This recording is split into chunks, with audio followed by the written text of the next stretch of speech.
everybody, my name is Marco. If you didn't know me, I am a former pro opera singer turned voice actor now. I love talking about and analyzing video game music from an emotional perspective. And today I have my esteemed guest, Dan Graser, saxophone professor at what college? Grand Valley State University. And former hallway mate at our undergrad when we were busy learning the ins and outs of music. Dan is a fantastic saxophone player. You play every single saxophone, don't you? Yeah. Which one's your favorite? Oh, I'm definitely mainly a soprano player these days. I play that in quartet, so that's pretty much what I do mostly. And you toured and stuff with the quartet ensemble, didn't you? As well? Yeah. We're still touring, and we've been together since 2010. Saxophone music, I feel like, is a really interesting corner of the video game music world, certainly. But would you say that there's a wide variety of soundscapes and musical genres when it comes to playing saxophone? There really is, and the side of it that I tend to focus on is actually the more obscure one, because when you grow up as a saxophonist, you, at least previously, you heard all the great jazz players. You grew up and heard that, saxophone, you must listen to Coltrane or Charlie Parker or, all that stuff, which you do. And, now that's shifted a little bit, because most of the time, the first time a young saxophonist hears saxophone is on Instagram or it's on TikTok, and it might be an artist or something. Right. It might be a trend video. It might be that sort of thing. And so there's a lot of genres. It's been used really well in rock and roll. It's been really used well in popular music to enhance. I think when they use horn sections, I think that really adds something. Funk bands in particular have always been some of my favorites because they've got really tight sections and super virtuosic writing. And then I focus on the classical side of it, and it seems like an oxymoron, classical saxophone, but it's that's what it was invented for, and it works really well. It's just a sound that a lot of times a lot of people haven't heard before. It's a really interesting thing. There's one piece that we're going to listen to later that actually combines, if I recall it correctly, there's saxophone and erhu at the same time, which is a really interesting mix there. So there's, I think in the video game world, saxophone is a very, certainly experimental. I haven't really heard it in a classical orchestral sort of soundscape, like a Western soundscape, but I've got some fun stuff for you. So we'll check out a bunch of saxophone stuff. The first half of this is going to be saxophone music in video games, and then we're going to move on to stuff because Dan is also a big fan of classical music. As you can see, his entire shelf there is full of classical music, and I'm sure there's some Mahler in there, no doubt. We're also going to dabble with some heavy metal and other things just to challenge you, but it seems like you have a pretty wide and assorted taste in music. So the first thing we're going to do is this piece called Arashi No Saxophone 2 from the King of Fighters 1996. So it's pretty exciting, and I think, speaking of rock, I think you'll enjoy it.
just to clarify, is this your first taste of video game music ever? Yeah. The last time I really encountered video games was, in earnest, was probably N64. I bought a PS2, but I just used it as a DVD player. So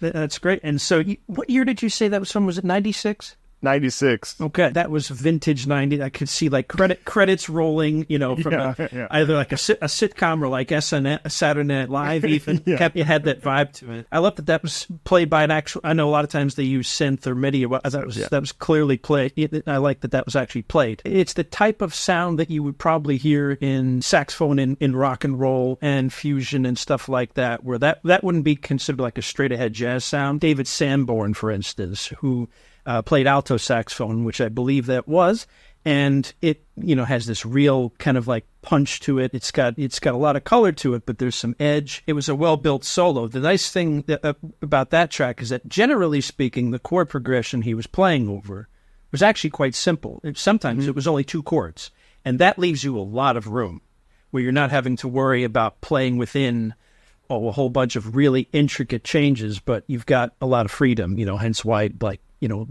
12-bar blues is such a common form. It's just there was some development there. It started simple. We started getting much more ornamented, started using some distortion effects. There's some growling, especially right around the trade-off to the guitar solo, which was great. I love that handoff.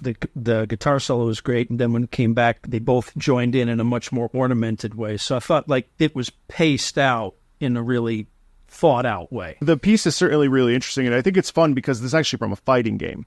And so it's a really unique sound. I mean, fighting games tend to be a little bit more on the, I wouldn't say avant-garde, certainly not avant-garde, but certainly in the more experimental area of things where they're more willing to take risks, mix in some EDM, some synth and whatever. But like, it's really nice to hear the purity of the saxophone in that sound, especially just a really effervescent and bright soundscape where you really do feel like this like dueling at a point, especially when the trade-off between the guitar and the saxophone happens. Like it's almost like they're like talking back and forth, which is really fun. Also, something you mentioned is that like, you're right, the simplistic nature of it, it's pretty simple in terms of its like structure. So it could get boring, but what it doesn't, how it deviates from that is by having this sort of almost improvisatory thing over top where it's basically just like, I don't know, like a conversation with itself, in the saxophone. It's like so interesting to me as a person who doesn't really understand the saxophone structure and stuff. Like the growling and stuff that you mentioned is so exciting because it's like, yeah, like I'm feeling this, you know what I mean? And from a vocal perspective, from my experience with opera and stuff, it really does feel like it's like an exclaimed sort of conversation with itself, which is just neat to me. Yeah, and frequently the saxophone gets used in place of a voice a lot of times. Because the ranges a lot of times pair up. Like you said, that brought a certain like human element to it. And really, alto saxophone matches up well with what we would think of as like a mezzo or an alto vocalist. It has kind of a female sound to it, except in the very lowest register. In the classical sense, even Rachmaninoff used that, because in his symphonic dances, which was his last great orchestral work, originally the saxophone solo in that piece was going to be a contralto solo. He was thinking of using Marian Anderson to sing it, but it was kind of... There were various reasons, and so he talked to orchestrators, one of which I think worked with Gershwin on Broadway and all that stuff. And they said, I need an instrument that will replace a female voice here. And they said, you got to get an alto saxophone. Oh, my God. So, and now, like I said, I think it did bring that element. It almost, like you said, it almost had a vocal quality and has a conversational quality. It really can. And that's why in the jazz world, a lot of times the tenor is more common because that was considered to be a little bit more masculine. Well, I mean, yeah, because there's 4 different, and for those of you that don't know, there's 5 categories of saxophone. Four common ones. And then you have really bizarre extreme ones on both ends. Those are circus instruments, which we won't talk about. No one needs to know they exist. What's that? The contrabassoon that sounds purely like farts? Oh, yeah. That's the whole thing. If you want to mimic a contrabassoon, plug your ears and just... and listen to that sound. Right. So there's soprano, alto, tenor, and baritone sax. Yeah. Sax, right. But you also have bass, contrabass, 2 backs, and then on top you have sopranino and soprilo as well, which I think are mainly used as torture devices by the CIA. So so how was that? Was that like an interesting? Obviously, it's a common sound for you. So like, but did you feel like that was an interesting piece, or like what was your sort of like standpoint on that? I was trying to think like what the game background would have been, if it's like a constant background or if there's motion or change. Because when you have something like that, it actually that stays simple but develops in the solo part. I was thinking, this might be a steady background with little change in the background, and you are like your character's motion might be the only real change against. Yeah, most likely in King of Fighters, at that point it would be like a 2D. So the background would have stayed the same, and then if for all we know, and someone will know in the comments, for all we know, it's like they're fighting in a jazz bar. For all we know, we have no idea. You know what I mean? And so they're fighting in front in the foreground, but then in the background it's like some sort of static image, and that's really how it would have played out. Yeah. That's what I was thinking it would work well for, is that, you don't want a whole bunch of like chaotic change, random sort of a source when the background itself is somewhat static, and then, so I thought it accompanied that well. I wasn't expecting a fleshed out solo in mid-90s video game music. So that was only the best for you, Dan. Awesome, man. Awesome. Oh, yeah. Let's listen to another track in the saxophone set. There's at least 5 of these. It's called Dancing All Night from Persona 4. Here's another one.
Short and sweet. Nice. That's aptly titled, Dancing All Night. All right. That's from a great tradition that's like, right out of the Earth, Wind, and Fire sort of like Tower of Power of like funk and soul, and it's got, that disco, flair to it. And I thought that was, it was nice. I thought the use of kind of the section playing, solo playing, and there was my favorite moment was when I think it was a piano and the saxophone take up, they did it in unison or in octaves there. I thought that was a nice little transition. But yeah, all that groove, that dance music incorporation of saxophone, I've always loved. Does it feel shallow, or does it feel like I guess it matters of like a personal opinion and taste, but like, does it feel like that's sort of rudimentary or like a little bit basic, or does it even matter if it is? Compositionally, maybe a bit. Saxophone wise, there wasn't a whole lot, really complicated there, but again, you want to judge it for what it's supposed to be doing. And dance music, there's a lot of really good, dance music, 70s, early 80s, that is that simple. It uses very limited sort of harmonic or melodic motives, but you miss the point if you like try and dissect it that way, It's like dissect it. It's like dissecting a joke is like dissecting a frog. It's like no one laughs and the frog dies, So I worry about like peeling that apart too much. What I would have liked to have heard in that one is the sax section stuff. Since I would have loved that to have been more virtuosic. I thought that could have been expanded. That would be the one thing I'd say where it could be like, that could be stepped up. One of the things that I sort of run into in this sort of job that I've accidentally become. I do, is the overanalyzation. And it's one of the things where it's a slippery slope, because now, to be fair, like chordal structures and chordal changes, that's never been something that I've ever claimed to be like the person to go to for. Like for me, it's like, okay, well, what are the emotions that we can extract from a piece of music? And all of those are valid, and all of those are interesting, and all of those are worth discussing, because I don't think anybody worth their salt is playing music just because, like, I don't know. Have you ever played a piece of music just like without even thinking about the emotion behind it? Like, surely not. I sincerely hope not. I've played some music that is so bad that I started questioning either I'm being too critical or I'm being a sociopath right now. I'm feeling nothing, I have to say. But it's usually bad music that does that. Usually, yes. And truth be told, in all my, like, I did 9 years of music school, and then I've been teaching college for over a decade now. I don't think I've ever met somebody who genuinely doesn't actually perform for the reason of this is emotionally satisfying. I mean that to some extent, even when you're doing something that's emotionally draining and terrible, you know, you want to feel something from it, even if it's outright terror, you know. So I would worry if I get nothing from it, and even music like that. Let's be honest. Is this the type of music? This last one that we just listened to, would I listen to that regularly?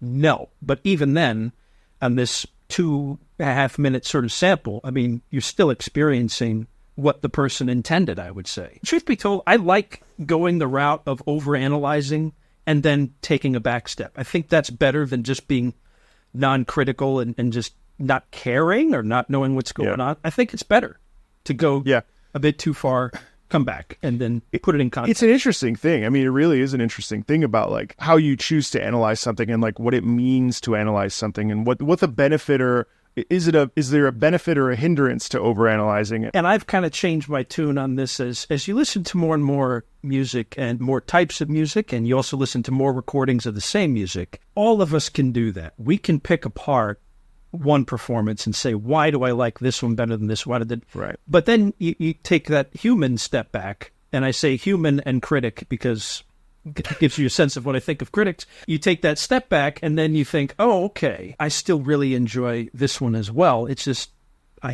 there are positive aspects to this. There's a reason why I have 35, 40 some odd sets of the Mahler symphonies. Even the worst of them is great music. It's a great performance, and anyone who puts a recording out there, puts music out there, you know, I can certainly get behind that idea and be a bit more supportive than just, oh, that sucks. As a critical listener, we all have that in our ears, but what we choose to talk about, you know, I choose not to go down that nitpicky, whiny sort of like, also like pretending you're better than the recording, you're better than the people who did it. No, it's a lot of times and I'm not saying this with you or anybody there, but a lot of times with professional critics, it's professional insecurity.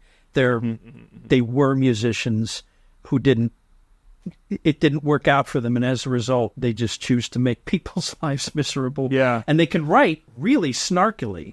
You know, that's the thing. Snark is it's very captivating. It's very click-worthy. But it's also the idiot's form of wit, in my opinion. Yeah, I agree. So a game came out not too long ago, Cuphead. And Cuphead is based off of 1920s, turn of the century cartoons, think old school Disney. I may just have to show you what this looks like because it looks so cool. But let's listen to this first.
classic big band stuff, right? I mean, Oh yeah, I love that ending. yeah. Oh, the tuba like that. Oh man, that like slow pullback like that. Oh, it's just so satisfying. It's like that 1920s, and then it drops. You know? Yeah. What do you make of that? I mean, like there was some saxophone in there, right? Did I miss that? Yeah, there was some Barry sax. I heard there was some Barry. I think there was a tenor solo, and then I think they also switched it up to clarinets at some point too, which would be a very 1920s, 1930s thing to do. And so you said this was meant to mimic that era. I should just show you so you see it because it's really cool. So it's a giant potato that morphs actually as it goes on. Okay, and you're actually playing a cup. Yeah, you're playing Cuphead, yeah. Okay. And then now the potato shifts into a giant carrot. Oh, I love the carrot missiles. Look at that. That's awesome. It's fun. And the music really, like, I mean, obviously it's just such a visual feast, and it's extremely satisfying. Extremely satisfying to listen to, and visually too, because it's like almost like a meditative thing with the rhythm. Yeah, the looping, the fast pace of it, you just sort of get lost in it a little bit. But I like the very anti-vegan message of that video game, so I'm all for that. That you're just killing vegetables. Just in that one particular. Oh darn. Okay.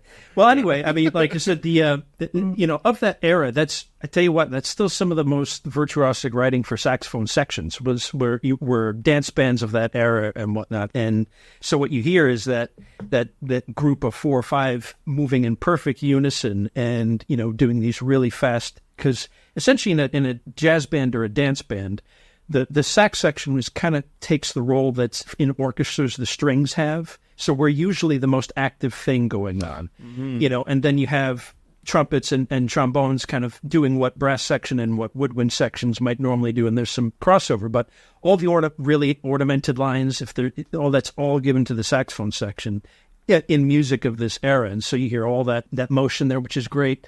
Some of the most virtuosic soloists came out of the vaudeville era. I mean, and they were the ones who came up with so many of what we know of as extended techniques on the saxophone. And they weren't doing it for some esoteric, abstract, I'm going to flutter tone now, I'm going to growl now. It was, no, I'm going to make the saxophone laugh. So you do these, and you just, making these voicing changes, making it seem like you're sort of like walking around drunk. So they invented slap tongue. So you go, that sort of thing. And then, the growling and fluttering, underneath that so, I mean, there were so many ways that they try and turn the saxophone into a cartoon character. They were the soundtrack to, because there was nothing else. So you were the voice of Mickey Mouse. You were the voice of whoever the character was. You made them cry. You made them laugh. And they came up with so many great things.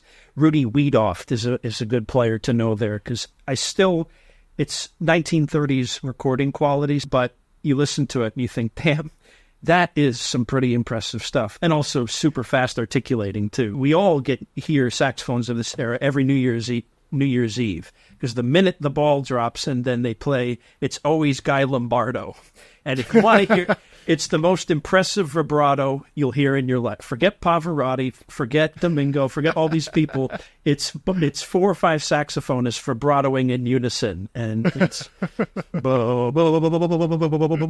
it's so fast you could drive a truck through it. But it's great. It's so cool. Of its time, that's a good representation of that. Of that period in playing. My thought about the saxophone especially is, do you feel like that the saxophone is sort of underappreciated, and as time has gone on with things like this and this sort of style, that it's like sort of what helped thrust the saxophone into a more, not household name, but you know what I mean? Like, do you feel like this time period, especially in the vaudeville sort of 1920s, really like was what elevated the saxophone to another echelon? Or do you feel like the saxophone has always had to play catch up? Or what are your thoughts on like the sort of history of the saxophone, like in its value as an instrument? No, it's a great question. And this era is one area where the saxophone kind of stepped out front for a while. And it wasn't a widely used term, but some people used the term. There was what was called the saxophone craze around this time, because they started getting made very cheaply. They were actually made in C. They called them C melody saxophones, so that you could just read the melody line of the piano part.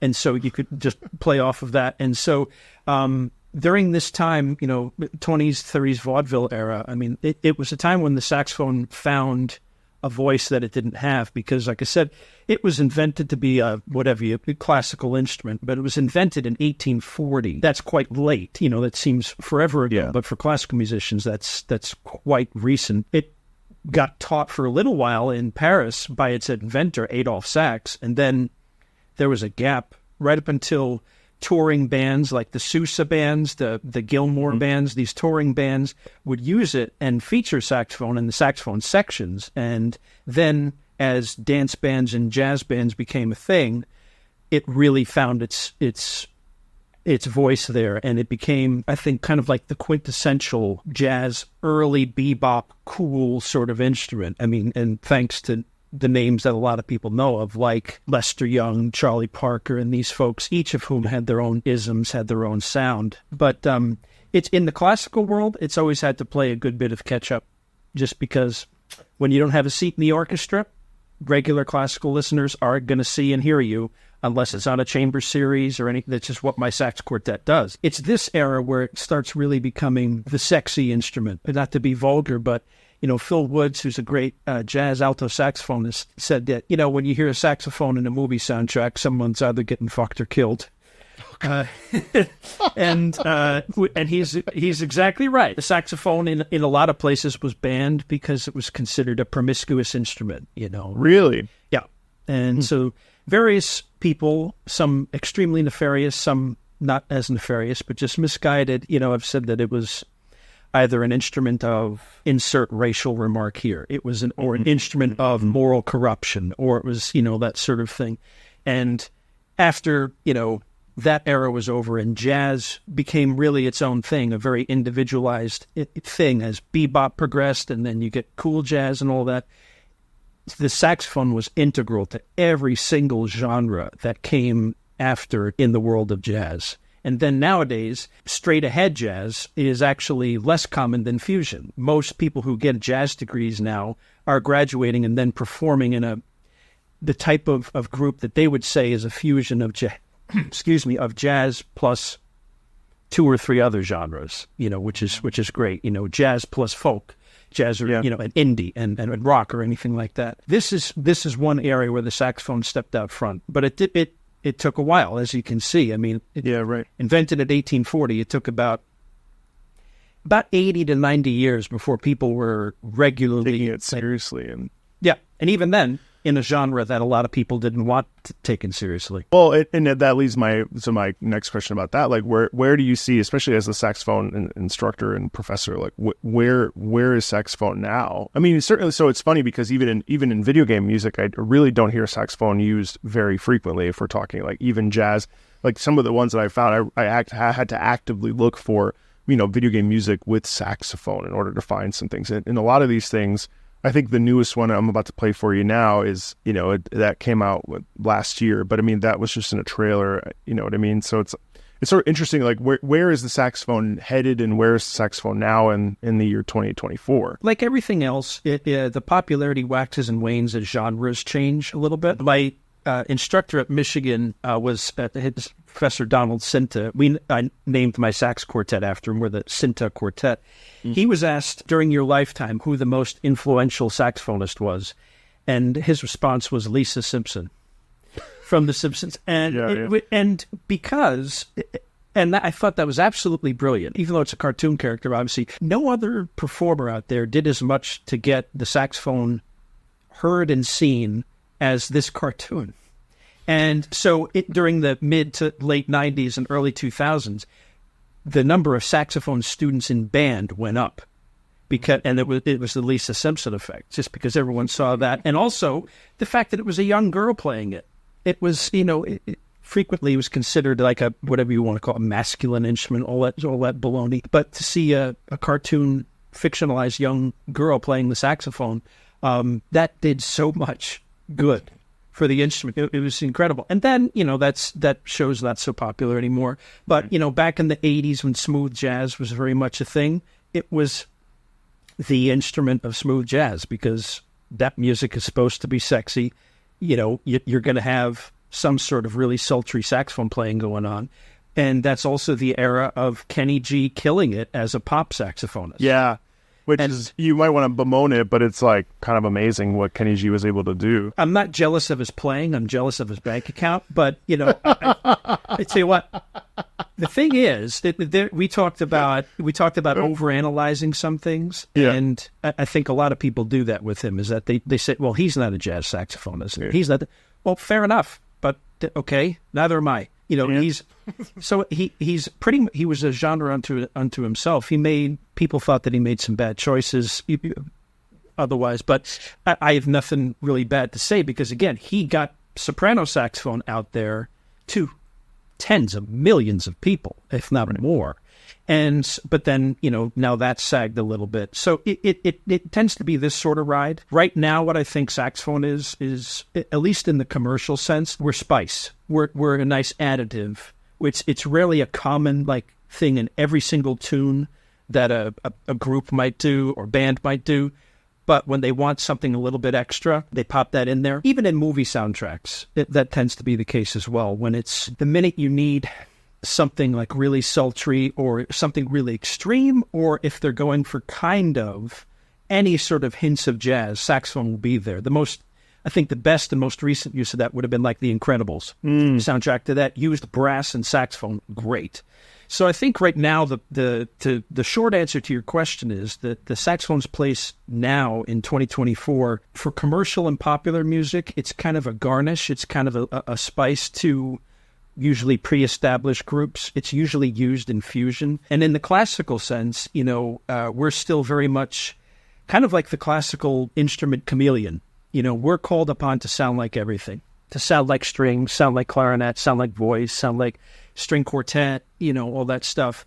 And it's a really great time to be a classical saxophonist because there's so much music being written for you right now. That's so interesting. It's a really interesting thought, but just because, certainly in my day-to-day, when I'm listening to video game music, it tends to be a Western sounding with orchestra and strings, and sometimes there's a choir. And so it's really interesting to me there's a lot of heavy metal in video game music, of course, and I rarely hear very good opera singing in video game music. There's some that's really quite good, but in general, it's mostly like a very operatically rehearsed chorus or a synth chorus that works really well. So it's also interesting on my end too to hear, because opera and classical singing is sort of relegated to where it is, and it serves its purpose where it is, and it's interesting because outside of that little bubble, it's kind of a party trick. And even these days, I know I sing beautifully, but how often does anybody really, is it really, really essential? Hardly ever. You bust it out, they're like, oh, you sang with the New York Phil? That's cool. Anyway, you know what I mean? So it's a really interesting thing. I find that really fascinating, and that's why I really don't miss it either, because I sort of don't miss advocating for classical. I really don't miss advocating for classical music or classical singing, because it's like, opera will do what it's going to do. They're so behind on the times. They're trying. I don't want to bemoan where I came from, but at the same time, it's like some of the stuff that I'm going to play for you is as recent as a year ago, this year. And it's just the sheer amount of forward momentum in music is absolutely nuts. I sort of look at the classical music industry and I'm just like, what are you doing? It's crazy. So anyway, enough talk. We could talk about that. We'll talk about that separately. The next section is the classical music section. And as we see from Dan's amazing background, lots of classical music on display. Would you say that you're a bit of a classical music snob, Dan? Oh, no, I'm a generic snob. I'm a snob about everything. No, you're the worst kind of snob. No, you can't be a snob about classical. Classical music is not pure. Classical music is a mutt of a genre. That's true. I agree with that. There's no such thing as classical purity. That's below. Well, let's listen to something that's pretty close to something that you would hear on your shelf back there. So Babylon's Fall was a game that sort of came out and was basically dead on arrival for a bunch of different reasons. But when I tell you that this compositional work is basically just Verdi's Requiem, but in video game format, I really mean what I say. This piece was composed by Hyun Kim and is called Prelude to Reclamation. It's from Babylon's Fall.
I've listened to that like 10 times now, and every single time I listen to it, I just can't help but just like, it's just like so purely classical. And I don't, frankly, I don't even care what you think about it because I love it. No, but I am curious.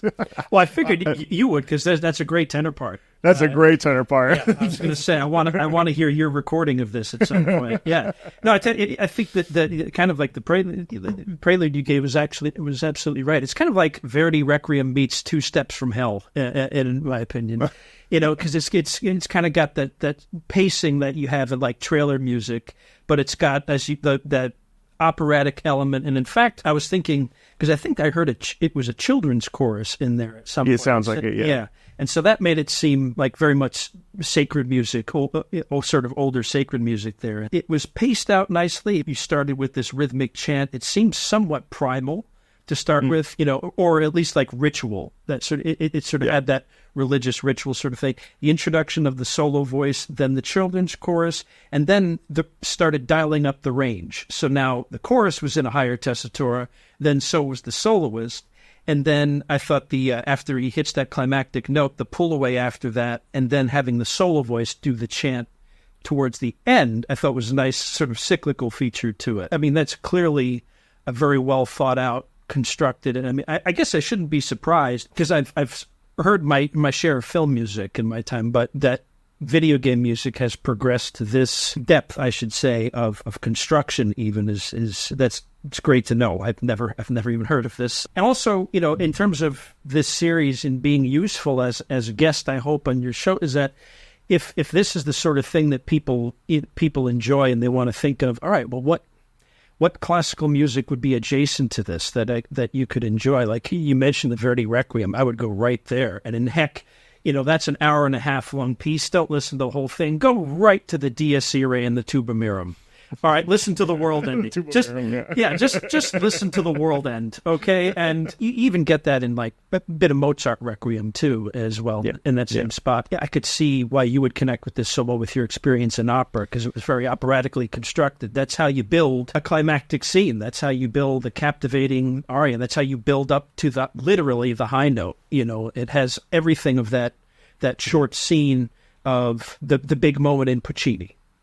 Or that sort of thing. There's Nessun Dorma construction for sure. Yeah, and I will say that this really feels like one of two. There's other opera pieces that I think are decent in video game music, but I think a lot of times they're not sung super well. And so one of the things that I really appreciate about this is that it's so well sung, and it's one of two pieces that I will go back to, especially if I'm having an opera singer guest on, or even just for my own pleasure. There's another one that I could possibly play if we have time that is really, really profound. But this especially really connects me. It's a real connecting point to the classical venue that I think a lot of other pieces, there's a lot of choral practice in a lot of video game music, which we'll get to as well. And that's really satisfying. But as far as classically based singing, this by far is one of the best, if not the best example of it. I can see that. Okay, well, so I keep forgetting that you literally don't know anything about video game music, so this is kind of exciting. I just realized that there's so much that I can show you now that we're out of saxophone land. No offense. I really felt it was important. It was important for me to find some saxophone pieces because you're the first instrumentalist I've had that wasn't a pianist. So next we're going to move to something a little bit more heavy, a little bit more sort of, I have no idea if you like heavy metal, but we'll see how it goes. This is from a game called Ultra Kill. And I've sort of, people laugh at me because I play this for nearly every guest, but it's called Tenebre, Rosso, Sangue, which I also think is very funny. And it really feels like an evolution of classical music, or at least a genre bend of classical music in a really fun way.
What's your thoughts on that?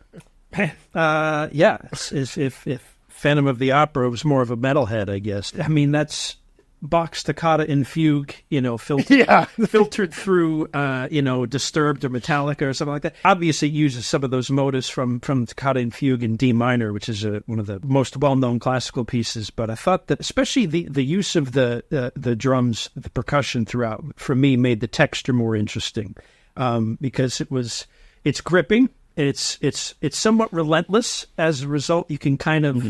What I was waiting for in that one actually was there to be like a big caesura moment. And then some sort of... There's a couple like little brief pauses in the melodic line, but I was hoping there'd be like one epic... Yeah. And then hit again. But otherwise, not knowing really what this game is about, usually when you use that organ element and now you have that somewhat... It's something either like... really religious or let's say somewhat catastrophic or that sort of thing, because it has just that sort of horror sound, but it's also associated so much with sacred music, with classical music. So I would wonder what this is the soundtrack to, what this is kind of... Well, do you remember games like Doom? Yeah. Or like Wolfenstein? So they're called boomer shooters. And you play a robot who descends into hell, and he literally like kills denizens of hell. You fight Gabriel the Archangel at one point. Okay. Yeah. And Gabriel's like not exactly like a nice being, if you will. And there's like biblically accurate angels in it, and it's like sort of a cult classic that's become sort of this breakout hit, and it's quite difficult. It's pretty satisfying, and musically it's very interesting because the music does a great job of telling the story. But I personally really like this piece because it has a real intensity to it. It is certainly oppressive. That's sort of the intention of it, of course. But I really do like listening to these pieces in a vacuum because I think we can really like put a lens on what makes them good, regardless of context, even though most of what we're doing requires a certain degree of context to really soak up. That's the thing, is that a lot of times when evaluating like music of film, of stage, of now video games for me, because this is all completely eye-opening, is that usually the best ones do stand on their own to a certain degree, but you also don't want to rob it of the context because that's the first thing it needs to succeed at. Does it do what it's supposed to? And I think the fact that I latched on to kind of what the scene would be, even though I know nothing about this, it tells you that, okay, this was well constructed, and it is. I mean, it gets your pulse going. It is exciting. It's visceral. Maybe you agree that to me the best music of any context works outside of that context. You can just put it on and it'll have whatever effect you're looking for. It won't necessarily take you back to that scene or to that level, or if it's a film to that location, it just gives you that emotion or that sort of reaction. I think that's why, people adore John Williams and Hans Zimmer so much. Right. Because that music can stand on its own. That's a track that would stand by itself. Because it's constructed. You play that at the gym, man. I mean, yeah, I tell you what. Yeah, right.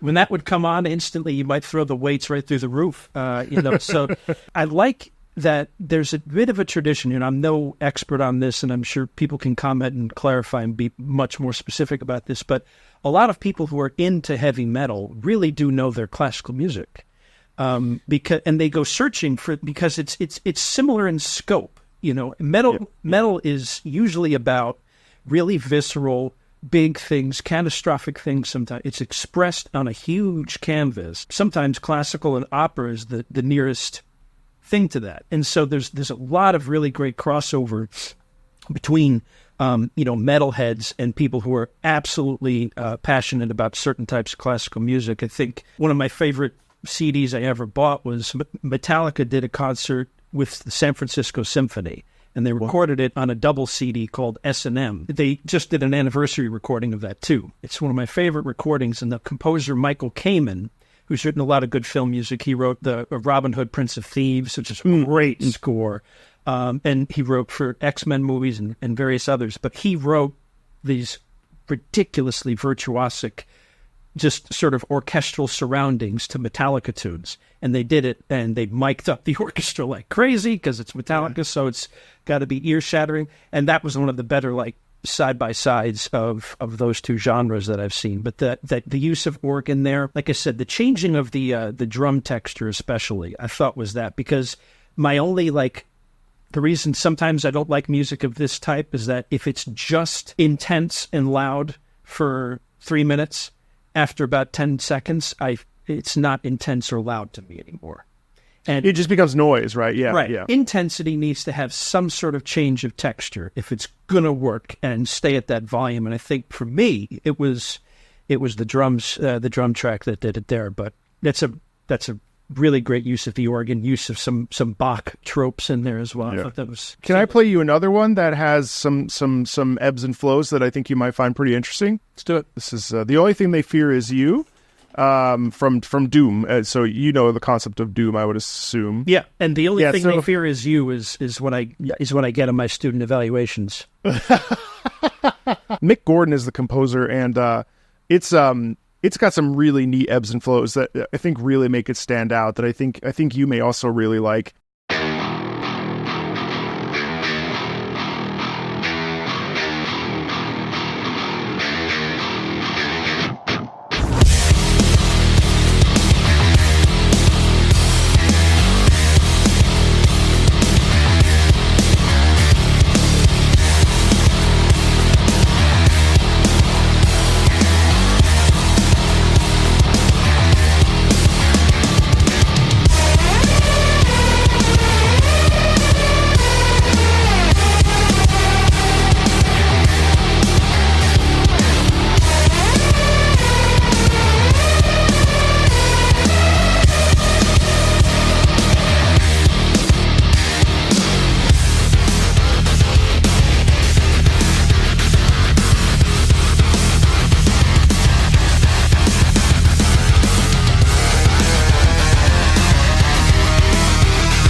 So was that as oppressive, or do you feel like there's a little bit more nuance in that particular track? Oh, I think that they're both really strong. That was I was digging that. That had a lot of good changes that you didn't see coming up, and I thought that was also a very good ending.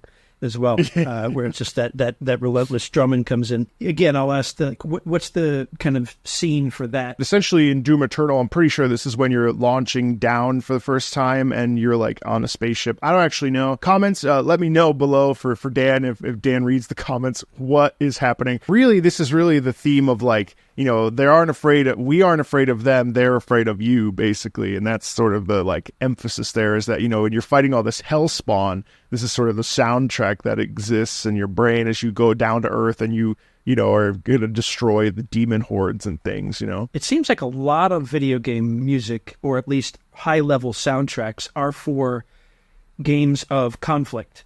It seems like it's mostly like some sort of like battles seem to be the most...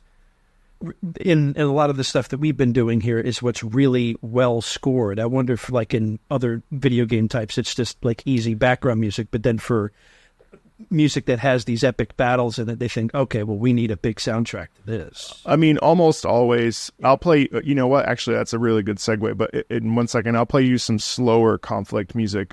But in general, in general, epic music tends to be for battles and things like that. Ambient music is music that's a little bit more chill. I can play you some of that as well. There is such an enormous variety of music that's really, I'm talking like the modern frontier when it comes to compositional work, where I feel like with the classical music industry, at least in the opera sector, there is music being composed, but of a certain level that I didn't necessarily feel was really at the same level as like your Verdi, your Puccini, and maybe it shouldn't be, but I certainly feel like if we're going to be making modern masterworks, they need to be at the same level as some of the older things that people love for a reason. And what you see is the same sort of composers come up and up and up every single time, but then the production's too big, so they can't afford it because it's too expensive. There's so much money involved in trying to, make something work. Whereas here, honestly, with like 40 plus years of music, and we haven't even looked at anything from the retro time period, the 80s and 90s, which is also like a fountain of just so much music. That's a tangential way of saying there's music for every mood you could possibly fathom. But generally speaking, the music that I've been playing is a bit more of battle sequences and stuff. And also these are like the most popular sort of tunes that to give you like a bit of a primer. That latches on to also why a lot of the best film music is sci-fi and fantasy, just because it's done on a completely different scale. I mean, there are other genres, of course. There's the swashbuckler, sort of trope. There's romantic movies. There's the James Bond sort of style, all that sort of stuff. But it's usually the fantasy and sci-fi that gets the biggest treatment. And a lot of video games are based on some sort of conflict, and so that's not totally surprising that's the case. As a genre,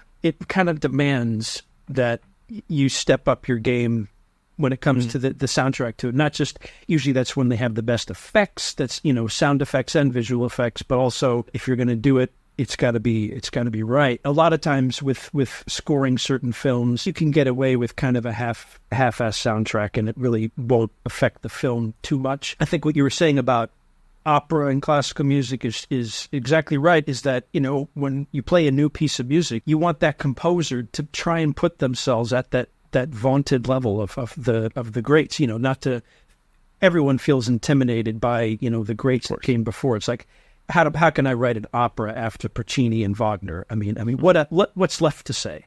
It turns out a lot. There's a lot to say, especially because most of what I do is chamber music, and I also play a relatively new instrument. Most of the best music for us has been written since I've been alive. It's just that's the nature of the instrument. Whereas if I was in a string quartet, we might be saying, well, Beethoven and Shostakovich really kind of figured it all out, or that sort of thing. So depending on the instrument. And it is such a preferential thing too, because some people might love Bela Bartok or something a little bit more obscure, or the Second Viennese School. Second Viennese School, if you don't know, is a style based on 12-tone row. It's atonal, kind of deviates away from tonal structures, and chordal structures. It kind of just does its own thing. It's very complicated. Some people love that, and you can't yuck somebody's yum, but at the same time, so much of video game music is really not. I would not say it pushes avant-garde. I will play you an example now of something that I feel is pretty avant-garde for video game music. that is like literally in tech speak. It's literally like the language is code. It's composed, but like the lyrics are like code. It's very interesting. But this is the closest thing we get to avant-garde, because so much of music, and even horror music, is based on melodic patterns, and really good video game music has melodic structure. And I think like you and I both understand how, actually as a saxophone player, you probably have even more interesting perspective on it, because not everything in the saxophone has a melody per se. But for me, like what I look for is melody line. And what's the difference between a melody? Because a piece of music can still have a melody, but it won't be an earworm. So like, what's the difference there as well? I mean, like, does modern saxophone music have a melody? Frequently it does, yeah.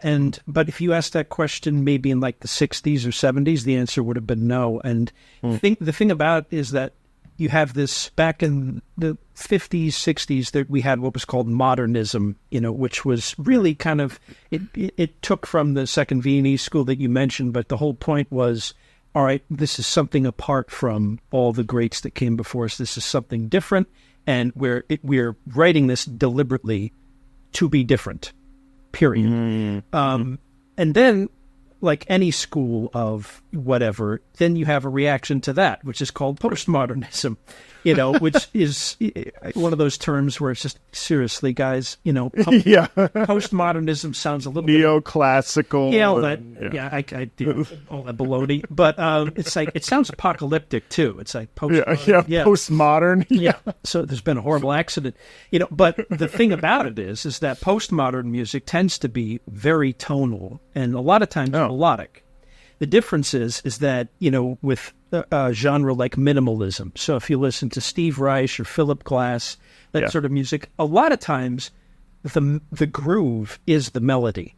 And the groove isn't an accompaniment to the melody. The groove is the melody. And the rhythmic propulsion of it. It gradually shifts. Like, as you say, the propulsion of it, and it phases over the course of how long the piece is. With a lot of music written today, composers will use elements of atonal or serial music or modernist music as an effect, but it's not their language. And you even see that in soundtracks as well. When people need to write a really angsty, horrible, like jarring scene, they go right to really crunchy, atonal. I call that. I always, because I'm a big Lord of the Rings fan, I call it the Shelob strings, where when you're, when he was walking around and that spider is walking around. I mean, there are so many moments where those violins are just like absolutely crunching it. You're like, yeah. I mean, it's in that upward.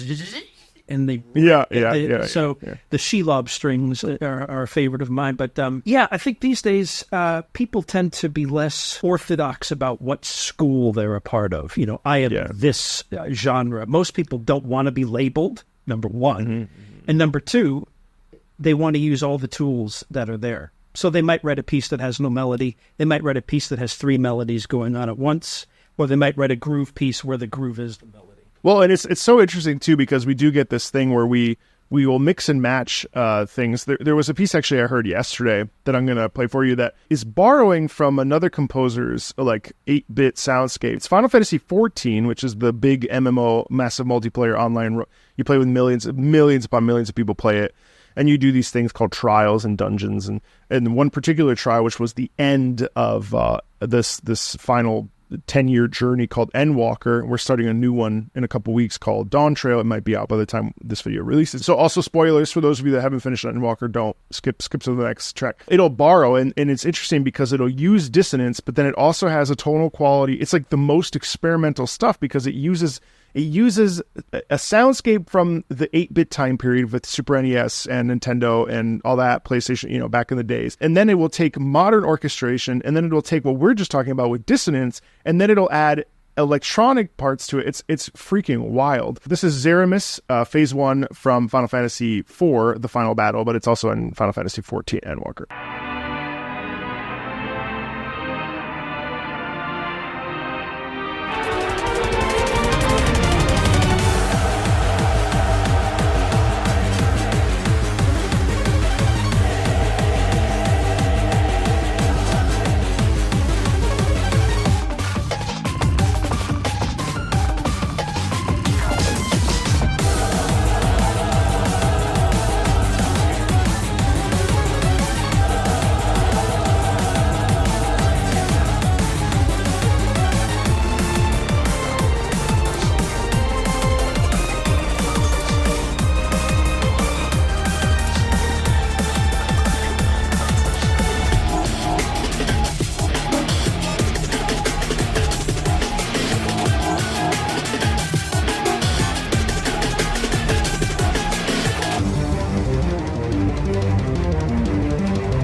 what I mean, though? That is like a crazy one to share, because that's an amalgamation of like 4 different things. And it's a remix of the original Final Fantasy IV final boss theme, mixed in with some dissonance and crunch in there, mixed in with a little bit of Final Fantasy XIV soundscape, 10 iterations later. That's a wild one.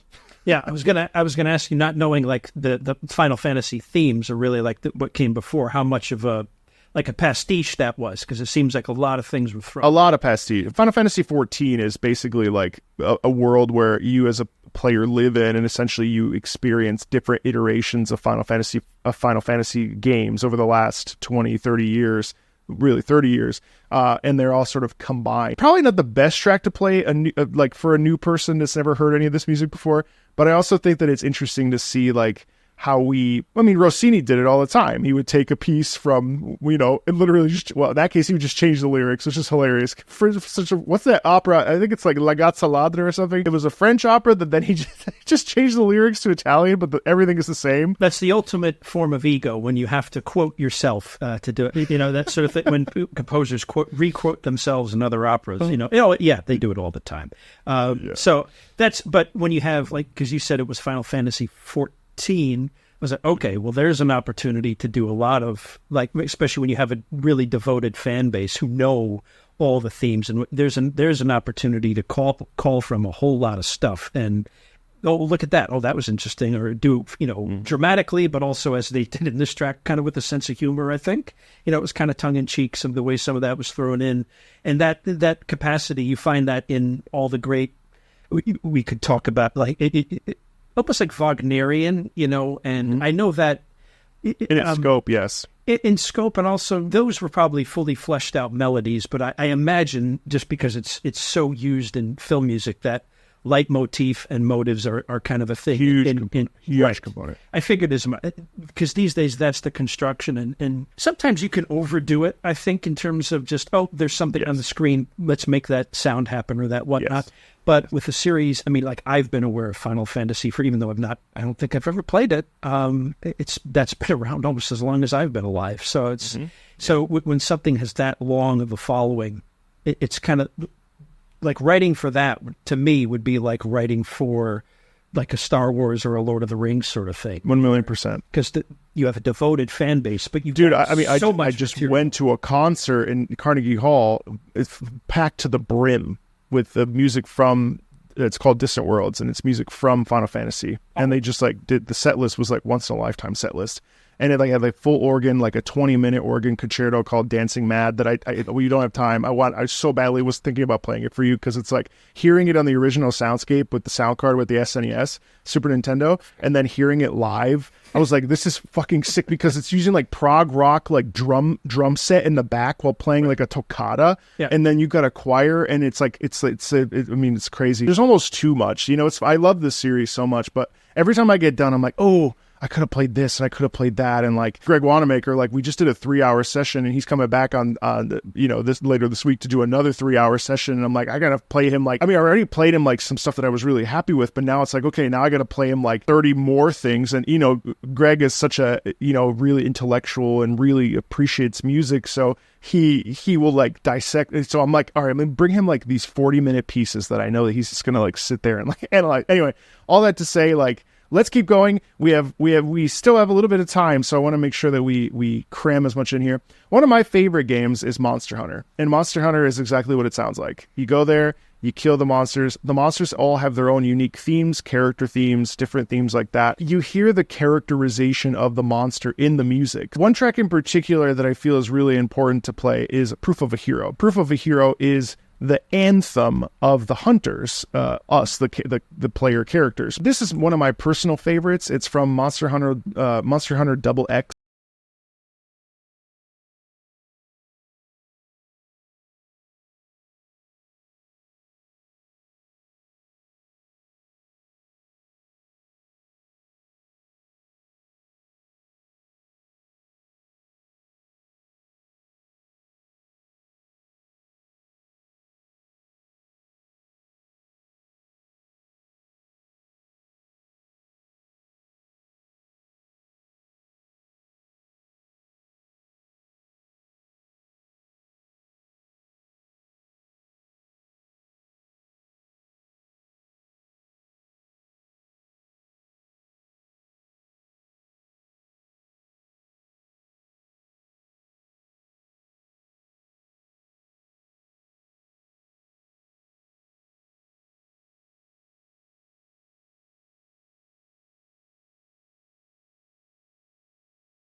Heck yes. Yeah, I mean, right? Like it's funny, right? Because to a degree, it almost feels like fluff, but it's so substantial and so like it's just like a perfect meal that is it's like pizza. It's almost never bad. And this particular version that I played for you is just, I think, one of the best because it has the most variation in highs and lows and stuff. But what do you make of that? Having never heard of Proof of a Hero before, it's definitely like main titles John Williams construction, which is great. And people hate it when people like, oh, that's a copy of that, or that's so influenced by that, as if that's a dig. It's not. Everyone influences everybody, and anyone who thinks they're completely original is a liar or delusional. But anyway, I think the approach there, I would have to assume whoever wrote this was maybe doing a conscious nod to kind of the ostinato from the Superman theme. So because it was a version of that.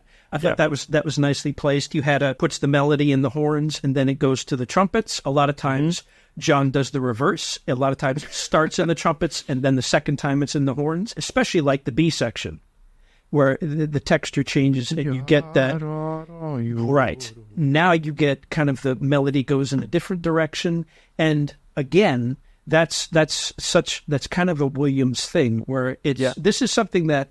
Hans Zimmer pointed out in the documentary about John is that he's like, everybody knows like the big 18 or 16 bars of like Raiders of the Lost Ark, or the A part, but then comes the B part, and it's just as well crafted, maybe not as catchy, but he thinks that's the part he writes for himself. Mm-hmm. The 16 bars is to do his job and to write that real hooky melody, and then you get the B section, which is just for himself. I don't know if this composer was doing that, but I thought the contrast between the two was great, kind of more so than any that we've listened to. This one does something that, and you mentioned Greg, and Wanamaker was my theory teacher, so I'm probably, and so he is in my head when it comes to, and even back then he didn't like calling it music theory. He said I teach musicianship. Okay, so there we go. 20 years later, I have not been. Yeah, he's still. No. So from freshman theory, one thing that he talked about when his compositions, especially, is density as opposed to just volume, just loudness, and to me, the construction of this had a good mix of that, where it wasn't just loud, but when it crescendoed, to me, intensity is increased density.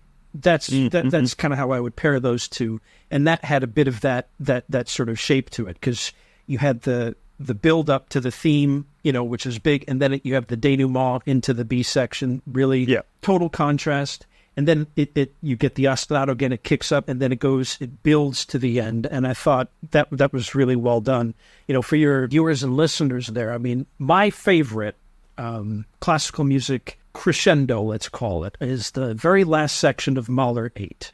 And so which is called the Chorus Mysticus, and you can look that up. And what it is it starts super hushed and low. And actually there's some very low bass parts in there. They're actually basso profundo range. I think there might be a low C or low B flats, like low C and low B flats. But anyway, it starts very low and with bare minimum orchestral accompaniment. And over about 6.5 minutes, the full orchestra comes in, offstage brass comes in, multiple choirs, soloists, and organ get brought in until the very end of that. At the very end, Mahler said, you need to imagine the entire universe beginning to ring and resound. And so that idea of the classical crescendo, where it gets loud, okay, but more importantly, the density changes, the texture changes. And if you increase density, even if the actual decibel volume is the same, you get an increase in intensity, I should say. Mm-hmm. So I thought that, that's a feature of that track you just played. And, the other tropes that are in there, it was what's more heroic than horn melodies. Okay. So exactly.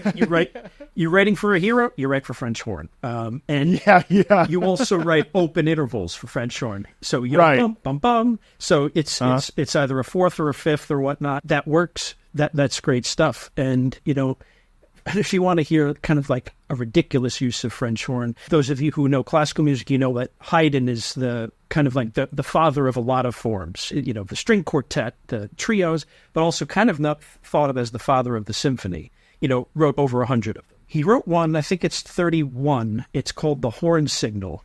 And what it is, all of a sudden it emits this little theater orchestra. You had 4 horns, natural horns. They could play it in one key. And pretty much all he has them do is play octave Ds. It's so obnoxious, it's so loud, and it's just meant to mimic, apparently back in the day, a horn announced the arrival of the mail called the post horn. And so what you get is this really raucous blast of French horns, and it's just him having fun. But it's kind of like the beginning of that trope of, yep, big open intervals for horns. That's how you write epic music, and that's a 300-year-old example of that. You know, so check out your Haydn Symphony 31 and dig on that. Suffice it to say that you very much enjoyed this piece. Oh, yeah. Good. Something really that I think is, I guess, cusping on avant-garde in this sort of world is this game called Artanelico. I've always been sort of hesitant to play it for people because I struggle to understand it, but I also really respect it. exec_flip_arphage'. The lyrics are in a sort of code. I don't actually remember the details. Someone in the comments will be very, very happy that I'm playing Artanelico.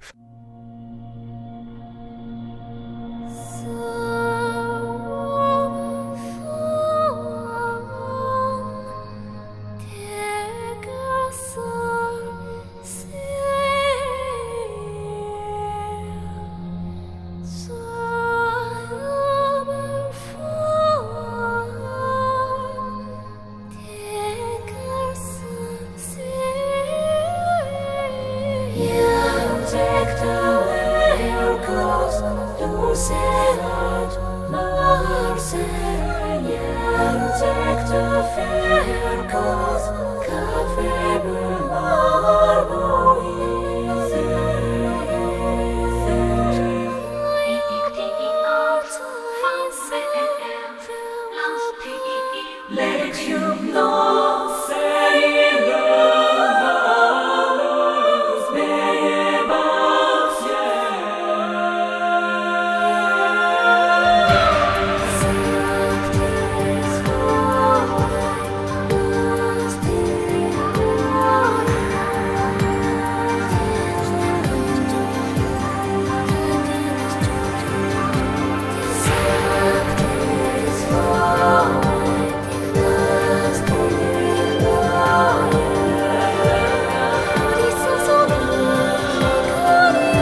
It is great, isn't it? Yeah. So for you, what do you think of the more what's the avant-garde element to that? I think the vocalism, honestly, and there are other pieces in there. This was a little bit more of the tonal sort of corner of it, but there are other pieces that are a little bit more crunchy, a little bit more dissonant, a little bit more sort of deviating from the standard thing. I think avant-garde for me is the real open sound. Not that it's avant-garde, but it just has a paintbrush sound effect where it really feels open and broad. So it feels like we're painting with this beautiful broad stroke. The sound quality mixed with the lyrics, mixed in with just the way that Akiko sings, it feels very, very, very modern and fresh to me. And so when I say avant-garde, I mean I don't think like avant-garde in a classical sense, but I think of like a experimental sense maybe more. Yeah, I think it's a very different sounding use of the choir than we've heard so far. And you know what it brought to mind for me, at least, is, well, first of all, I think the piece itself has a lot of good processes going on. The build was good. The use of rhythmic ostinato, then contrasted with chant, and then flipping of the roles between the solo singer and then the choir, and then those a lot of call and response. The processes that are going on there are really nice to follow along with. It's super clear, but the sound, the voice sound is different. Some of the note clusters are different. If people really dig the sound, it's obviously this has quite a groove to it. But if you want sort of a use of choir that's beautiful, but maybe has a little bit more of an exotic sound to it, there's a great series of CDs that came out called Baltic Voices, and it's the Estonian Philharmonic Chamber Choir. So it's obviously recorded by Estonians, and they're doing music of the Baltic region, and it's just,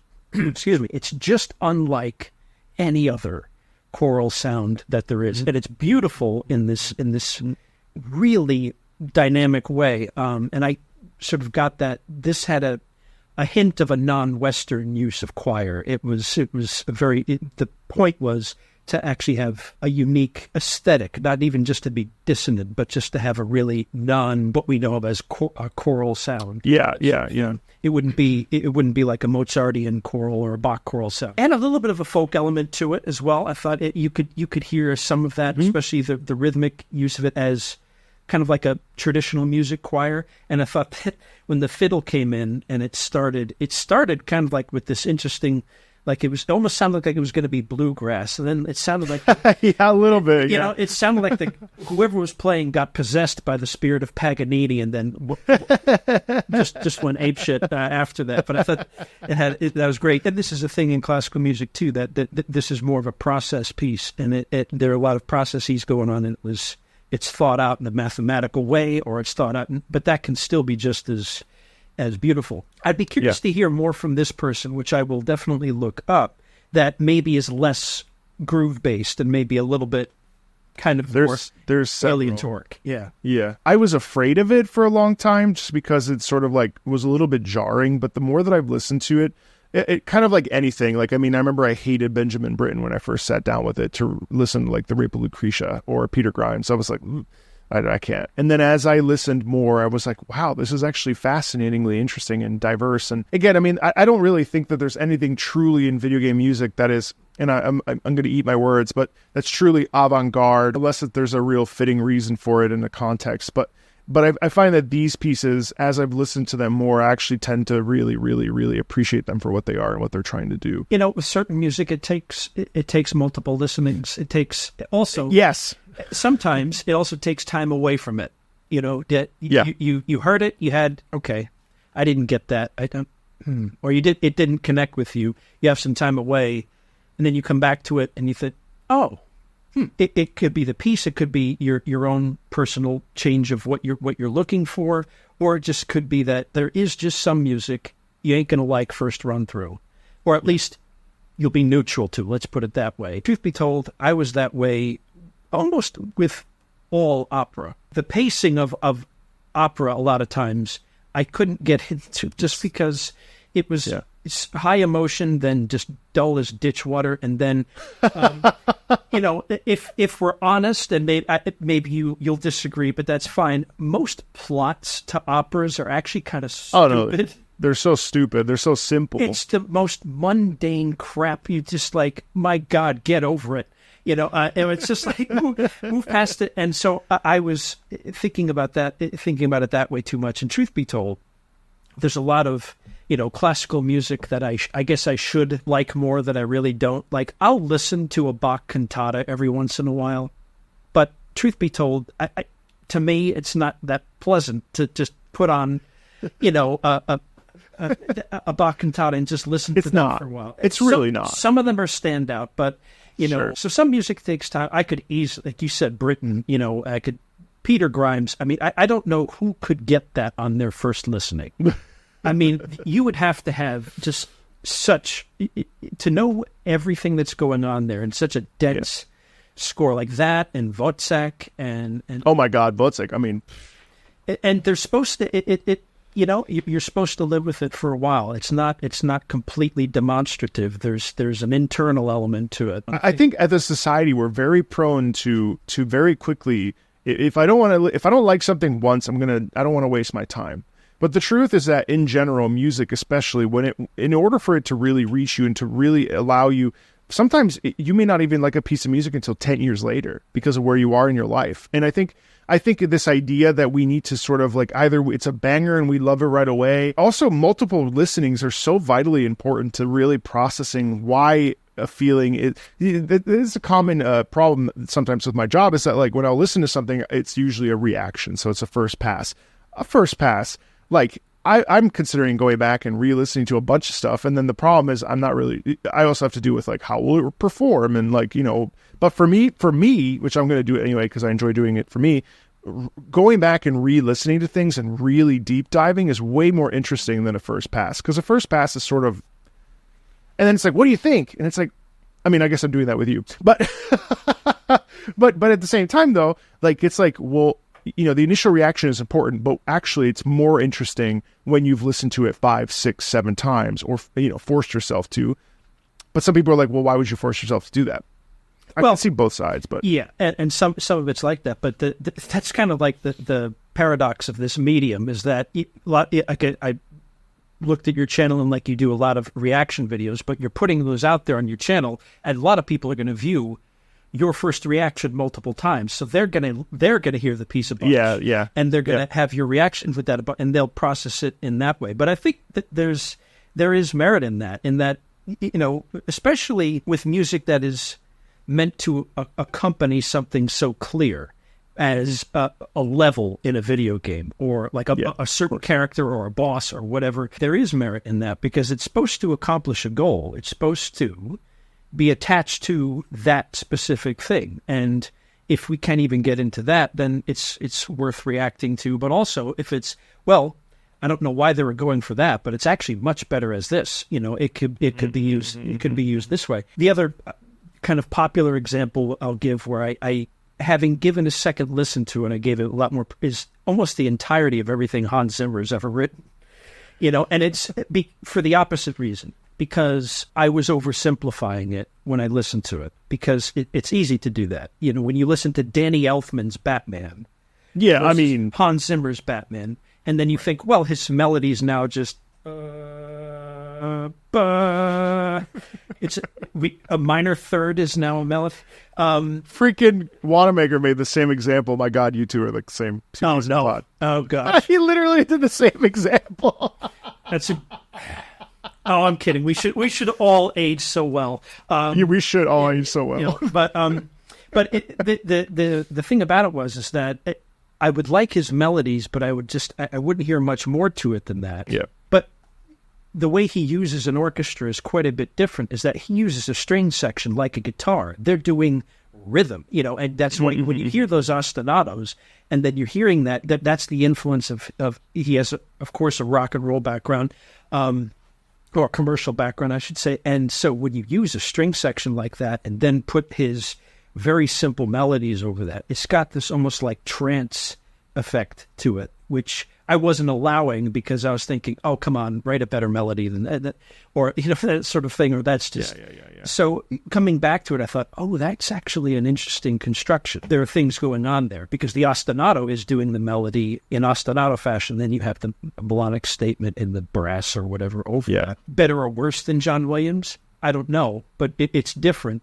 But to listen to either of them and appreciate, or Howard Shore, Lord of the Ring, to appreciate what they do, you do have to listen a little bit differently. I think what I'm going to go ahead and do is play for you Bloodborne, Guillermon the First Hunter from Bloodborne. It's a very important track. This is, I believe, a final boss.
That's some dark stuff.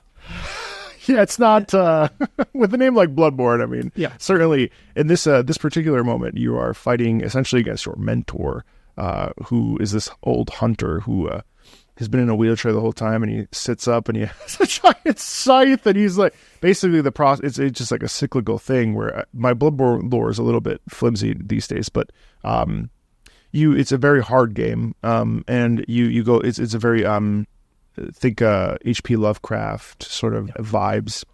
And so in order for the cycle to repeat, this hunter has to kill you. And then if you kill him, you become him, essentially. And it's not a happy ending, let's put it that way. One of the elements there is that if you want an instant darkness on your character, make sure that you, or to the content, put the melody in a non-treble voice. And so, when you give the melody to the cellos or a cello section or anything like that, and it sticks down there lowly, and then the violins are on top of that, you really flip, how we're hearing that. And now it gives it that sort of added weight to it. I thought that was...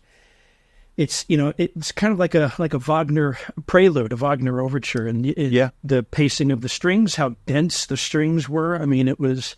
I think that's really right out of Lohengrin, Parsifal sort of thing, and also, but in a really dark way, and because it ascended, it gave me kind of vibes of the opening to Das Rheingold. So the start of this, the entire Ring opera starts super low in the basses and cellos, and the entirety of that prelude is meant to, it's like the birth of the earth, and then it starts flowing because it's based on the Rhine River, of course, and so you get this 4 or 5 minute rise, and more activity comes in, more strings are used, and all this, and then finally the opera opens with the Rhine maidens and whatnot. But the prelude to that, if you're all interested and you like this track, I would suggest listening to the opening of Rheingold by Wagner, just because it has that real primal dark element that precedes. I like the pause and then use of the choir at the end there. That was a good, nice mix.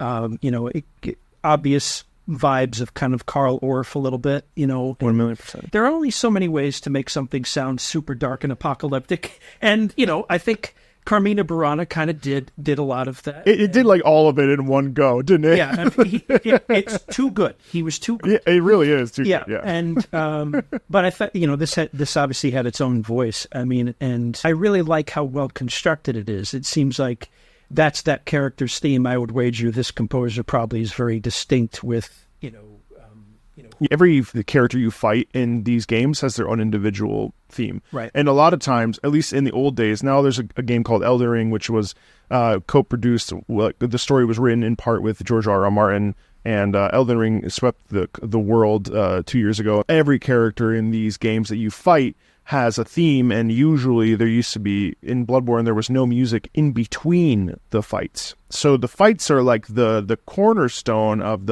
in Elden Ring, there's some ambient tracks, real low, kind of, this uncomfortable strings and so on and so forth. But in this, this really is a battle of no winning side. There's also this gorgeous cello section in the middle. There's such an interesting...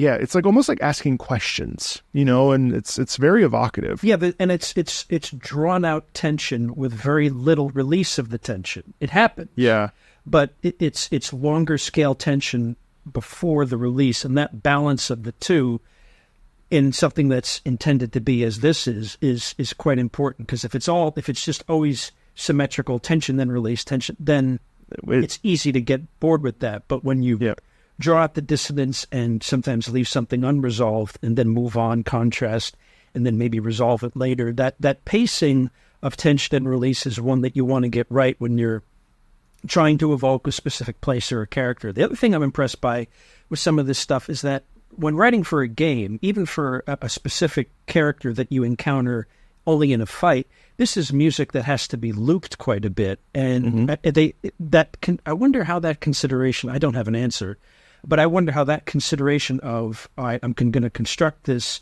6-minute theme, I wonder how that notion of, and it's going to loop well. It depends on the studio. It depends on the sound department. There are some folks that have, if there is a larger game where there's a ton of motif, what they'll do is they'll actually just drop in the motif, and then around it they are composing, and then the motif will come in, they reorchestrate it to fit. There are some pieces that really are motif heavy.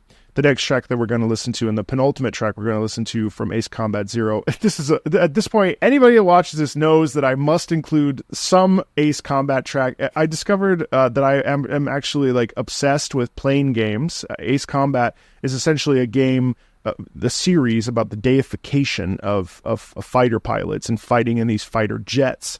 And this particular track, Ace Combat Zero, is the final fight. Different than the other ones we listened to, and it's an incredible thing because we get glimpses of this, and there's another motif in here that we hear in the previous game, because this is a prequel to the game that comes before. the theme of the Ras Gris.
That's the secret, is that it's a loop, but it does it in a way where it's almost non-discernible that it repeats. You know what I mean? It's like it's constructed with a repeat in it within itself, and then it's fascinating. I like it starts low and sort of builds, and that again, that's one of those extra musical things that works really well for something like this, where it's based on flying. You actually feel like there is an ascent to it. Also, in a game that's based on flying, you would also want to suggest kind of multiple vistas as being, the huge panorama of the open skies, but also bring it back to the person, the person you're playing, the character you're playing, and the use of solo voice, I thought, did that nicely. So you have this very big soundscape, and then it really brings it into view of the person when you get the actual human voice to that. And then as she brought the music even higher in tessitura, and then the chorus came in after that, they were again higher. And I think that gradual build literally upwards in the music, I thought worked quite well. I'm wondering is there a certain ethnic significance to kind of that like quasi flamenco-ish like guitar going on there? Not really. Okay. It's a choice that's made because of danger. Having played it, I bought a PlayStation 2 just so I could play these 4, 5, and 0 of the Ace Combat series. And one of the things that happens a lot is there's a lot because there's so much dogfighting, there's a dual essence to it. And so like dueling, jousting in this final fight, you're actually actively jousting against a former colleague that has a laser strapped onto their... Okay. Because what was given me was actually, and also kind of hints of tango, it had a dance feeling, as if this fight is kind of like a dance. You know, it is like a dance. It's choreographed. So that makes a good amount of sense. It's very choreographed. Yeah. So I thought that again the use of that was very nice. I mean, there's a few ideas, but they're paced on a big scale. And that works quite nicely. That one moment where the voice really seems like it's soaring above the accompaniment, that literally gives you that feeling of being above. And, buoyancy. You know, one of the great classical music pieces that you can just listen to the very opening of it and get that notion. It's called The Lark Ascending by Vaughan Williams. Oh, yeah, of course. It's a violin concerto. And what it begins, though, is this really hushed, low strings. And they're just provide this sort of like morning dew meadow scene, and then the solo violin comes in with this little repetitive melody, climbs higher, then the accompaniment drops out, and it's just the solo violin, and it feels like you are now floating. Vaughan Williams takes you out of your seat and puts you above all these all the fences, the whole landscape, and you see everything. And I had that notion when the voice came in here that I'm now above something else. It's quite effective when you use solo and accompaniment that way. You can suggest so many almost visceral, kind of like tangible physical feelings. And that had that. I thought that was good. It's one of my favorite pieces. And at this point, I feel like I'm always evangelizing Ace Combat's music because it's a pretty less known series. I mean, it performs well, but it's certainly it's no household name. Before we get to our penultimate song, my question to you is, having never, I know you're a connoisseur of all varieties of music, and especially classical music, but like, what's sort of your takeaway from listening to all this for the last X amount of hours? Well, truth be told, I actually kept myself really fresh for this. I didn't really listen to try and like do homework on this. I just was like, I'm going to listen to whatever Marco comes up with, because, you and I have known each other for a while. So I knew that you would, essentially, you found all stuff that I enjoyed. Is it all stuff that I would regularly listen to by itself? Not all of it, but I'm not surprised by it. But my perception has changed, is that as video games and games, period, have become more almost even better than film quality. It's like you're participating in a film. Certainly more money than film, yeah. Right. Yeah, right. And, but the stories, everything about it is so much more written. It's like interactive films in a way. Mm-hmm. Because of that, the progression towards modern game, like music right now I think that the quality seems to be going up substantially because, when you're writing for a device like NES or SNES back in the day, when you're like programming that sort of thing, you're kind of limited by your equipment dictates a certain sound. Now, based on how much data we can use, you can have a full-on score that's written out. And even if they don't use a real orchestra, they can still use really great synthesized sounds and high-level audio, that sort of thing. So then as the markets get bigger, as they have more money to throw at it, naturally the amount of detail that you're capable of writing increases. So now you do have thought out title music, individual characters that aren't just like little groove themes. I think the marriage of that with a bunch of styles, but also metal, makes sense. Because based on the intensity level that I assume a lot of these games operate at, which probably quite relentless. A lot of these are battles. A lot of them are very like cataclysmic, catastrophe. Yeah, sort of. the stakes are very high, almost always. Right. So you've got to be at that temperature. So metal makes sense. As I'm listening to these, most of the time I think I'm getting what type of game it would be in, and I'm also getting, on one listening, a lot of good musical elements that they're not just derivative. It's okay to use influence from other genres, but if you're just like doing an impression of one, it always sounds like that, especially to diehard fans of that. So when someone does a bad job of like replicating metal, it seems cheap.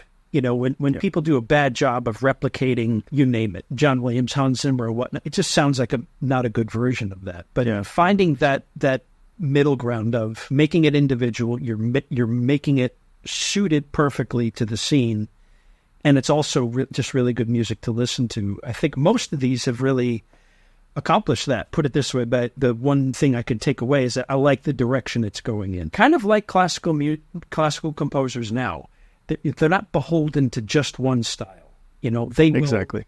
They feel free to use all the tools, be it metal, be it, synthesized instruments, be it choir, Eastern, Western, every type of folk tradition. To me, the best classical music does that. The best video game music, the best film music does that. Then you take all that stuff and then you make it suited specifically to what you're doing so that it just works well. So I'd say that's probably changed. I can't say that I'll likely get into games because I'm a bit on the obsessive side about things. Don't tell them about the Lord of the Rings online game. Okay. I'm a bit obsessive, and, I could easily see myself going down way too many rabbit holes with this, but... you probably love FromSoft. You probably love games like Bloodborne and Dark Souls, and there's some Elden Ring, because there's difficult, and I feel like you're the type of guy that would just sit there and just figure it out, and you would just bash your head against the wall until you master how to... I tell you, I'm always determined that the wall's going to lose, when you have a head as hard as mine. The other side of it is maybe you have some people out who disagree, and I'm happy to. I don't think this isn't an insult to anyone, but I like that we haven't really talked about like quality a whole lot, as in, we're super concerned. Is this good classical music, or is this good? No. Is it good music? Because truth be told, I don't know what the hell classical means anymore, and as I said, even you and Wanamaker, I swear, he literally said the exact same thing, word for word. When you listen to so much and you work in it so long, and even the term video game music, I'm listening to this outside of its context and commenting on what I get from it. I'm responding as if it's music. And classical music as a genre, as I said earlier, you can't be a purist because we're mutts. We are absolute mutts because it's thousands of years of everything from sacred and secular, vocal and instrumental. It's opera, it's chamber music, it's solo piano, and everything in between. And as a word, obviously, it means a certain thing. So I don't mind, like people say, like, I'm a classical musician. That clarifies something. Sure, great, dynamite. But I think the thing that I would want to leave your audience with on a lot of these is that, some of those classical recommendations, and realize that even if don't let people sometimes talk about classical music, they're very well meaning, but they forget what it's like to not, I now know what it's like to be a noob about video game music and get introduced to it. And you didn't start with the most overly complicated stuff, but you didn't start with baloney. It was all good stuff. It was tailored to me. It was saxophone, So when you go out and listen to classical music, don't start with Gregorian chant from, the medieval era. If you already know that you like big orchestra writing, like in any of these ones, in Bloodborne or Ace Combat, stuff like this, or that you like Hans Zimmer's stuff or all that stuff. I mean, go to the big orchestra pieces, and the one thing maybe you have experienced this too. The one inhibition I think people have with classical or opera or anything like that they don't with any other genre, is that when they first listen to classical music, they're worried about getting it. Yeah. As opposed to just, what's your response to it? Yeah, they think that no, there's some puzzle to unravel here. No, just listen. And you don't have to, guess what? You don't have to listen to the whole piece. Listen to the first 2 minutes. Like I said, we've suggested a bunch there, but we're about to wrap this up with a song called Jack-a-Dandy, which I've never heard, but I know this Guilty Gear, which is going to be a little bit of metal, but apparently there's some saxophone in it. That's a saxophone title. Jack-a-Dandy? Yes. Apparently, I looked up Guilty Gear saxophone. So Guilty Gear is fun for me because it feels very experimental and very like pushing the boundaries for what I would perceive of as like music that you would hear on the radio. But I've never heard this and you've never heard it, so we're both going into this kind of raw. Okay, sounds like a Jack in the Box.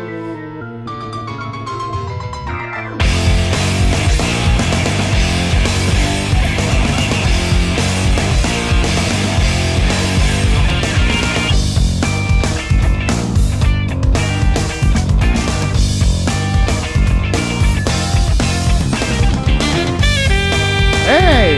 There you go.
That's so interesting.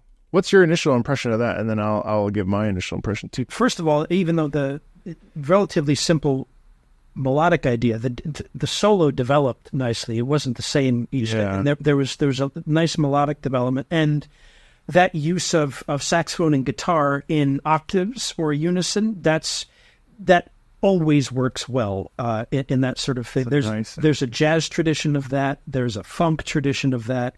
That's a very done thing. And, like Michael Brecker and Pat Metheny have a lot of great albums. Oh, of course. They are in unison or in octaves, and that's more straight ahead jazz or like funky jazz sort of thing. But that's always a good combination. I think that was used really well. The distortion that the sax player used a couple times was great. And I thought maybe it was a conscious choice, but that seemed very Mission Impossible, that motive. Oh, yeah, that's true. I didn't even pick that up. Yeah. So I was thinking, I wonder if that's a deliberate choice. So I got a lot of Mission Impossible vibes from that. Well, there's certainly an element of, if I'm looking at it from a characterization perspective, I mean, the dueling is almost like the confidence, because, of course, this is a fighting game character. So they do tend to be pretty confident. But in Guilty Gear, they tend to be pretty three-dimensional, too. And what I found really interesting was the need to constantly be changing. You know, like the need to always be almost like a chameleon, because I can't stay the same. So I always have to make sure that I'm deviating from what they think I'm going to be doing. We have the core of the person, which is sort of like laid back casual. It looks like the picture. It's a person in like some sort of like a suit or something. So there's a bit of like, this is who I am. I'm very confident and I'm very present and I know who I am. But I've got a little bit of a secret there. We get the piano improv section, and then you get a little bit of the, I wouldn't call it brutality, but certainly a bit of the pressing in that growl that we get in the saxophone has an air of like, what do you think you're doing? You know, almost like taunting, which is really, really interesting. And again, this is why I love listening to this stuff, because you never really, you pull out so many little details about like a character and stuff. That was fun. I really am glad that we listened to that. And it's a contrast piece too, because the piano solos were a little bit more laid back and had kind of almost like a humorous, a humorous vibe. Then when the saxophone and sax and guitar was playing, it was, but you said it, I think brutal, not even brutal, but visceral, you know? Yeah. And there was like a deliberate contrast there when each of them took their solos. But like in like an elegant sort of way, you know what I mean? Like it never loses its class, even though it has like this darker side to it, which is really, it's cool. Well, look, Dan, I mean, thanks a ton for coming on. I really appreciate it. And for listening to this music. It's, you know, I've read a funny comment that was like, dude used to listen to music by himself. Now he listens to music with other people, but it's true. And it's this particular program is such a pleasure for me. And it's fun to listen to songs that I love and also songs that I see floating around and songs that I think would be interesting for you as a listener. So thanks a ton for, you know, we hadn't seen each other in bygone 20 years. So, well, yeah, so it was a great excuse to catch up, man. And, you know, I love that you're doing this. I think that the idea is great. First of all, I like hearing music I haven't heard, you know, and I like to be surprised, you know, and as someone who isn't a gamer, I won't experience this in its context. So it's good to get introduced to these these types there, and then hopefully there's some utility in some of the recommendations I made along the way. I think video game music is not something that I'll feel like is foreign to me anymore. Like I can approach it, I have a way in, and I'll probably ask you for some advice about where to go next. But that's precisely what I wish people's attitude towards classical music was. You know, is that you feel welcome to explore. You know. So. Yeah, for sure. Well, and also it's cool because now if your students ever talk about video games, you'll be like, huh, I was on this show once. And in fact, I hope your students are watching this right now. I will definitely get some street cred being on a video game show. Oh, absolutely. Yeah. And if there's some saxophone pieces that we didn't get a chance to listen to that you think Dan should listen to, feel free to drop those in the comments. Either he'll see them or I'll let him know. And thanks a ton, everybody. And we'll see you later. See you, everybody. Bye.